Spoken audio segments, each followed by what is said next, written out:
పరిశుద్ధ గ్రంథం నుండి కీర్తనలు 123వ అధ్యాయం చదువుకుందాం. ఇప్పుడు ఆశ్చర్యకరుడా, ఆలోచనకర్త, అద్వితీయుడవైన మా దేవ, నీకు స్తుతులు స్తోత్రాలు వందనాలు చెల్లిస్తున్నామయ్యా. ఇదిగో తండ్రి, ఇప్పుడు మేము తండ్రి నీ వాక్యాన్ని ధ్యానించబోచుండగా ప్రభువా, మమ్మల్ని అందరినీ ప్రభువా నీవు ప్రేమించి ఆశీర్వదించిన తీరుకే నీకు మహిమ చెల్లిస్తూ నీ జ్ఞానంలో మమ్మల్ని బలపరచుమని యేసయ్య పరిశుద్ధ నామం అడిగి వేడుకుంటున్నాం మా తండ్రి. ఆమేన్.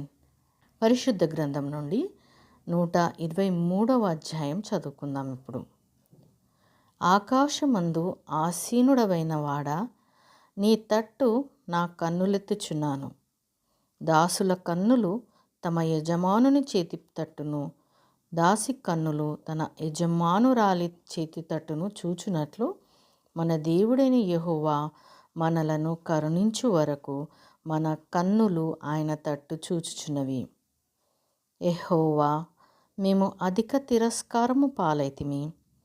అహంకారుల నిందయు గర్విష్ఠుల తిరస్కారమును మా మీదికి అధికంగా వచ్చి ఉన్నది.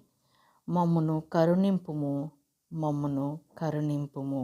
దేవుడు తన పరిశుద్ధ వాక్యమును మనందరి హృదయంలో ఫలింపచేయునుగాక. ఆమేన్.